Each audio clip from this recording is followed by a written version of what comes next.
বিসমিল্লাহির রহমানির রহিম।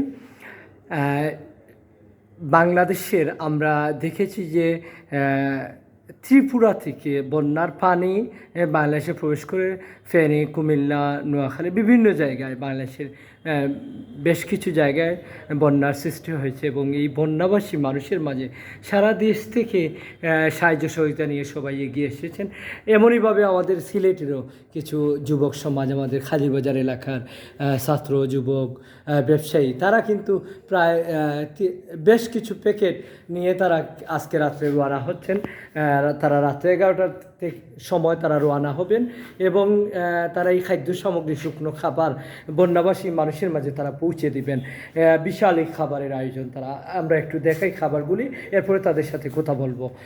এত সুন্দর সৃজনশীল একটা কাজ, মহৎ কাজ, মানবিক কাজ তারা করেছেন। খুবই ভালো লাগছে দেখে।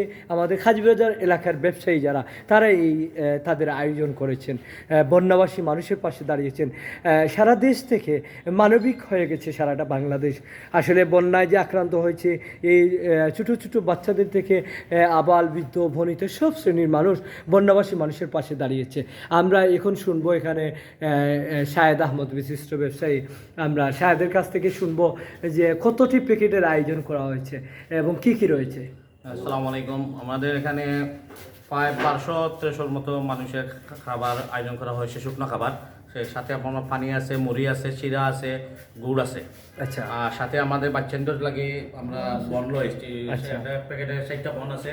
আচ্ছা। প্রতি প্যাকেটে আপনার 8-10টা বন আছে। বন আছে। জি। বাচ্চাদের আমরা বাচ্চাদের। আপনারা এই খাদ্যগুলো কোন জায়গায় বিতরণ করেন? এটা আমরা কুমিল্লা যাব। কুমিল্লা যে জায়গায় মানুষ যেতে পারছে আমরা এই জায়গায় যাওয়ার চেষ্টা করবো। যে জায়গায় মানুষ পাচ্ছে না আমরা এই জায়গায় যাওয়ার চেষ্টা করবো। আজকে রাত্রে যাবো। আজকে আমরা 11টার সময় যাব। আর বিশেষ করে এটা আমাদের যে টাকাগুলো প্রায় 1 লাখ টাকার পাউন্ড। এগুলো আমাদের মা বোন তুপ্পানা এলাকাবাসী, এলাকার অনেকেই দিয়েছে। তুপ্পানা এগুলো সিলেট লম্বা তুপ্পানা এলাকাবাসীর পক্ষ থেকে বিশেষ করে আমার মা বোন এরা সহযোগিতা করেছে। অনেক ব্যাংক ব্যালেন্স ভাঙ্গিয়া 1 টাকা, 5 টাকা, 10 টাকা সকলে দিচ্ছ। সকলে দোয়া করবা। আর কেউ হইতানি আর কিছু হইতা নেই। আচ্ছা, আমরা দোয়া করবো। আমরা আজকে রাতকে 11টার সময় রওনা দিব। সবার দোয়া চাই, সহযোগিতা চাই। আর আসুন আমরা মানুষের পাশে দাঁড়াই। আচ্ছা, ঠিক আছে।